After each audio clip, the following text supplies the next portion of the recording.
Assalamualaikum warahmatullahi wabarakatuh. Bismillahirrahmanirrahim. Alhamdulillahirrahmanirrahim. Marilah senantiasa kita panjatkan puji syukur kehadirat Allah Subhanahu wa taala. Dapat doakan anak-anak semua masih dalam keadaan sehat walafiat, tanpa ada kekurangan apapun. Yang malas tambah rajin, yang rajin ya tetap rajin. Pada pembahasan materi kita kali ini, kita akan membahas perwasitan pada permainan bola voli, di mana pada bab voli ini adalah pertemuan terakhir.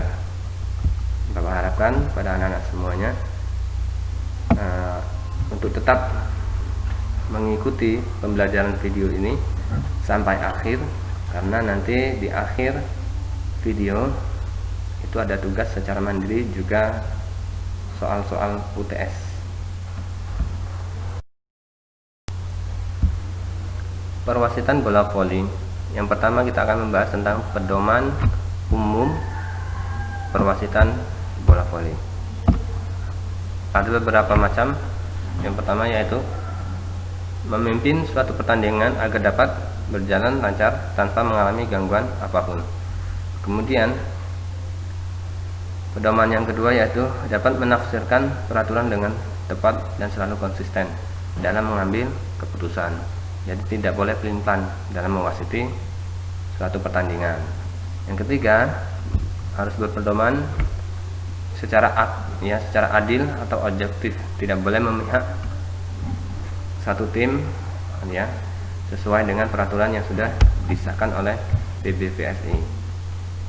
Selanjutnya, putusan tidak berdasarkan ramalan atau prasangka, jadi harus real, benar-benar apa yang terjadi yang secara fakta. Jika bola itu keluar ya keluar, jika pelanggaran tetap pelanggaran, tidak boleh ya berdasarkan ramalan atau prasangka, seolah-olah benar apa enggak gitu. Jadi wasit secara pedoman harus benar-benar bekerja secara fakta, apa yang terlihat atau apa yang terjadi pada saat pertandingan. Yang terakhir yaitu adalah tempat sedekat mungkin dan lebih tinggi dari net. Ini untuk memudahkan posisi seorang wasit dalam mengamati jalannya pertandingan. Posisi dapat mengamati medan dan seluruh pemain dengan baik dan jelas.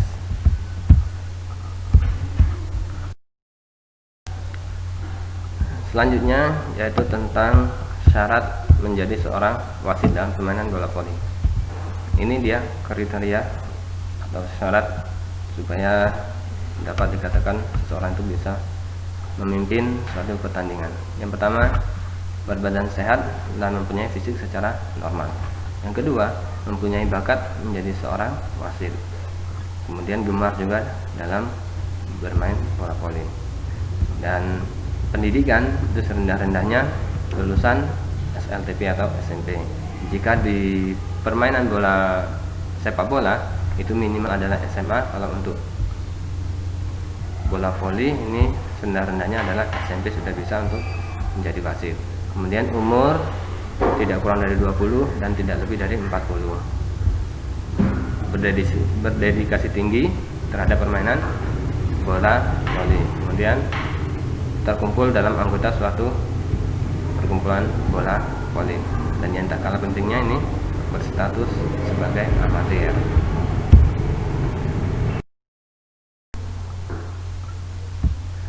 Pada perlengkapan wasit ini kita akan bahas tentang seragam atau pakaian yang biasa dipakai oleh seorang wasit. Wasit utama biasanya menggunakan celana putih atau hitam, kemudian kaos putih polos atau yang sering kita lihat pada video-video permainan bola voli itu ya hitam bergaris-garis putih yang menggunakan kerah pada leher.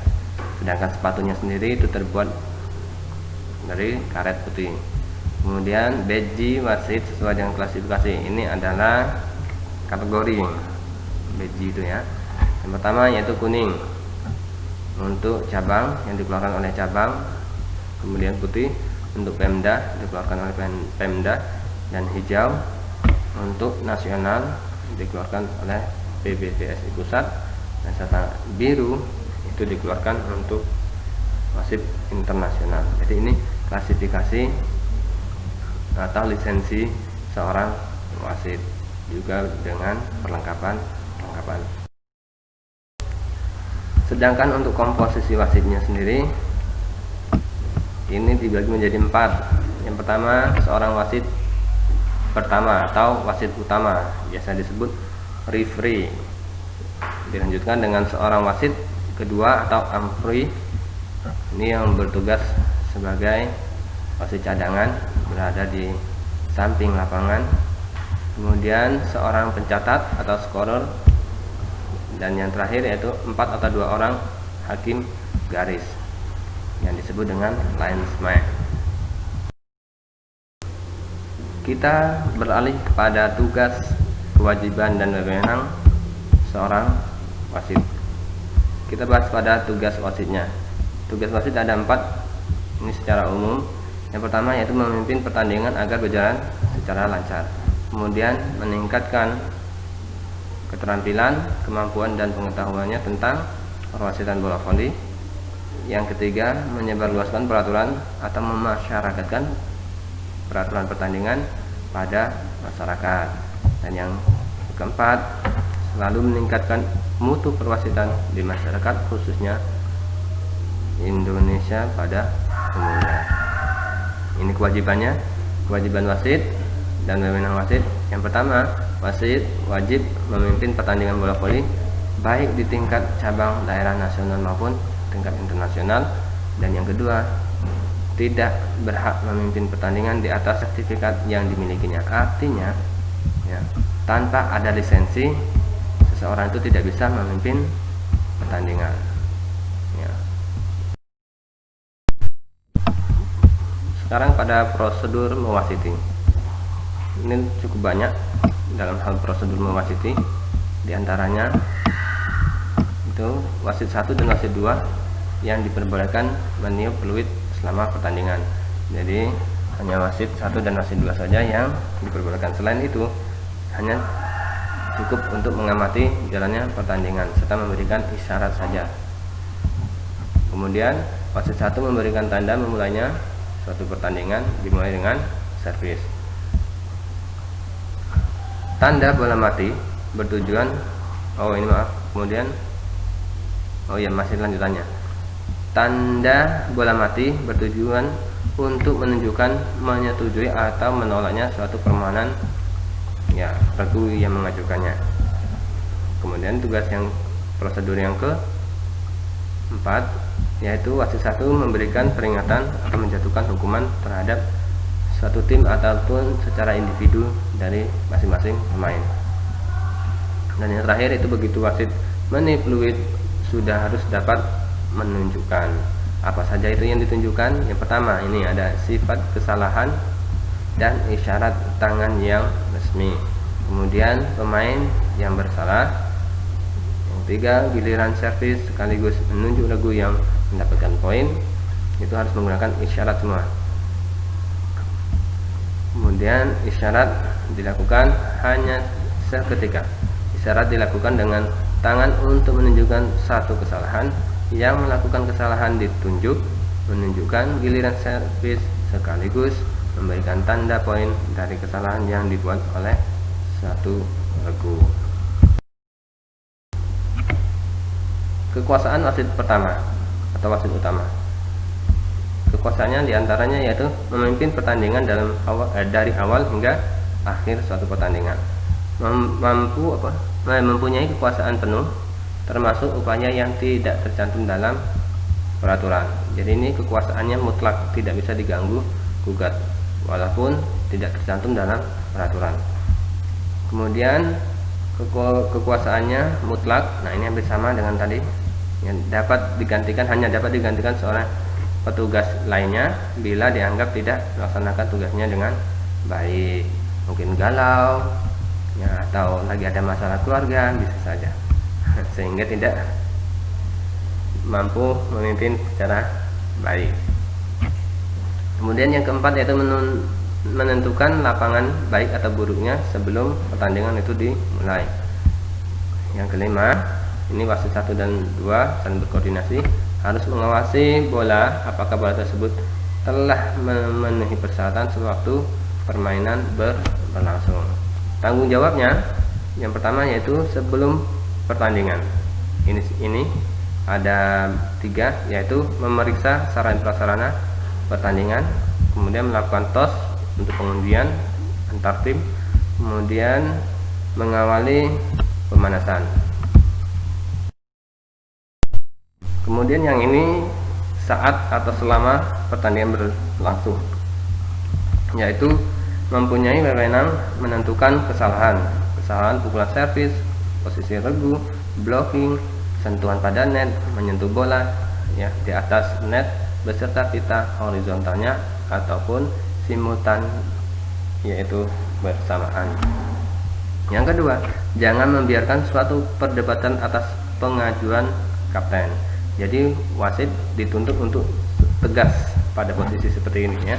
Tidak boleh berlarut-larut dalam perdebatan.